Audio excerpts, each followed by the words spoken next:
Solo estoy leyendo sobre eso, dijo Conrad, pero me gustaría que existiera alguien a quien acudir, alguien a quien pudieras visitar como los estudiantes iban con Epicteto. Hoy las personas piensan que los estoicos son personas que aprietan los dientes y toleran el dolor y el sufrimiento, pero nada de eso es verdad.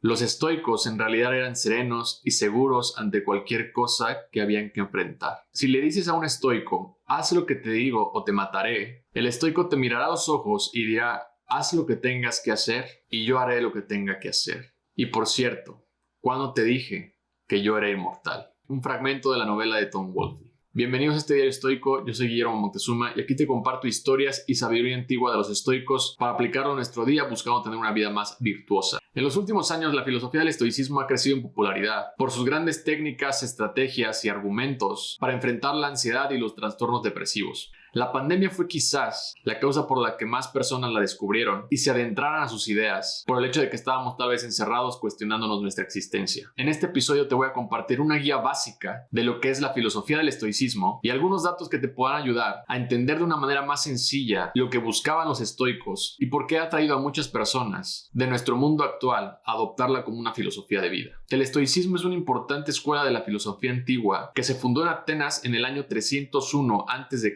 por Zenón de Sitio, inspirado en la vida y los ideales de Sócrates. A diferencia de otras escuelas rivales como la de los cínicos, los estoicos no tenían un lugar físico o una escuela en donde se reunían para practicar, y se juntaban en la Stoa, un espacio al lado norte del mercado ateniense, y cualquiera que pasaba por este lugar los podía ver y escuchar. De ahí fue que les empezaron a llamar los estoicos, la filosofía del Stoa. Originalmente se llamaba zenonismo como su fundador, pero el nombre fue descartado incluso por el propio Zenón y los estoicos, pues no consideraban que los fundadores fueran perfectamente sabios y tampoco querían que su filosofía se volviera un culto. Pero ¿qué es lo que buscaban los estoicos? Los estoicos perseguían la sabiduría y la virtud como el objetivo principal de la vida para ser felices. En la búsqueda de esa virtud resultaba la ataraxia, un estado de ánimo que se caracteriza por la ausencia de temores y deseos. Esta parte es la que suele normalmente confundirse a lo que significa ser un estoico, porque se cree que el estoico bloquea sus emociones y es totalmente lo contrario. Aprende a saber cómo gestionarlas. Lo que hace un estoico ser estoico lo podemos resumir de una forma muy general en 3 puntos. Número 1, su objetivo en la vida es vivir de acuerdo con la naturaleza, aceptando de buena gana las cosas que están fuera de su control. Zenón de Sitio lo explica muy bien al decir que la felicidad es una vida que fluye suavemente, donde la mente se adapta a cualquier circunstancia que se nos presente. Vivir de acuerdo con la naturaleza es el tenet del estoicismo. Número 2, vive en armonía con su propia naturaleza como ser humano, tratando de cultivar la razón y el progreso hacia una mejor virtud y sabiduría. Dentro del concepto de vivir de acuerdo con la naturaleza, los estoicos se referían a 3 puntos principales. Número 1, el yo.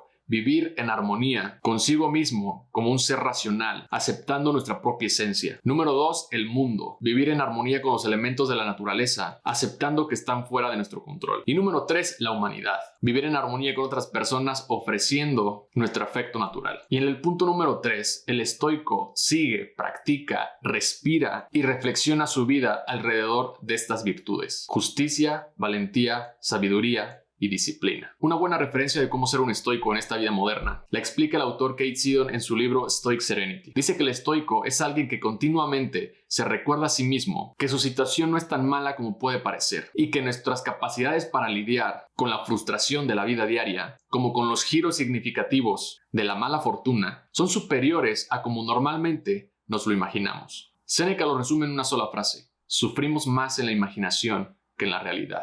Los estoicos más famosos, a diferencia de los griegos, son los romanos, en parte por el ascenso del Imperio Romano, y hay algunos principales que son los más influyentes que seguramente en algún punto has escuchado. Séneca, el abogado y gran filósofo que fue maestro y trabajó para Nerón. Epicteto, un esclavo que tuvo su libertad hasta los 30 años y después se dedicó a la filosofía, convirtiéndose así en uno de los mejores estoicos. Musonio Rufo, maestro de Epicteto, conocido como el Sócrates romano, que fue también exiliado por Nerón. Y el estoico que todos los estoicos deseaban ver algún día, el emperador Marco Aurelio. Su libro Meditaciones en realidad es su diario personal y es una de las máximas obras del estoicismo. Y por último te voy a compartir algunos datos que te pueden interesar sobre esta filosofía. El estoicismo creció en popularidad en 1970, principalmente por el éxito en la terapia cognitivo-conductual. Aaron Beck, el fundador de la terapia cognitiva, lo confirma como su principal inspiración en sus respectivos enfoques. Otro dato interesante es que el declive del estoicismo se dio después de la muerte del emperador Marco Aurelio. Quizá porque el emperador nunca instruyó a su pueblo a predicar esta filosofía, lo que le hubiera dado una gran ventaja, como pasó con el cristianismo y el emperador Constantino, pero Marco Aurelio se la guardó para él y la practicaba en privado. Y también lo poco que quedó del estoicismo, para muchos romanos en esa época, no fue tan atractiva esta filosofía, pues en una Roma caudalada,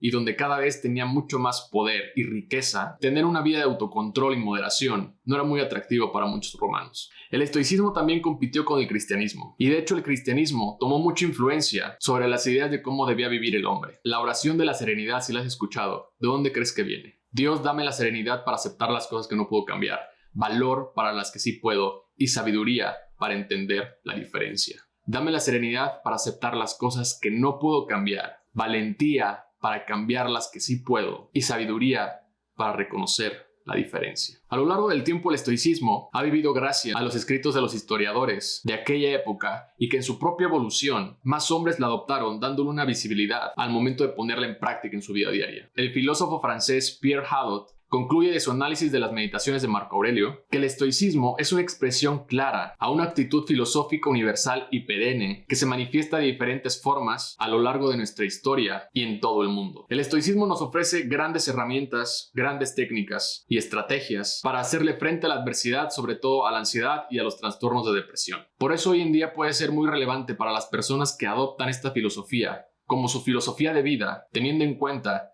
que vivimos en un mundo cada vez más caótico y superficial. Gracias por ver este video hasta el final. Si te gustó, te invito a darle like y suscríbete al canal para no perderte de más contenido. Te recuerdo también que todos los lunes y jueves puedes escuchar episodios nuevos en Spotify, Apple Podcast, Amazon Music y todas las plataformas de audio. A mí me puedes seguir en Instagram o en Facebook como @GuillermoMoctezuma. Gracias, nos vemos pronto. Bye.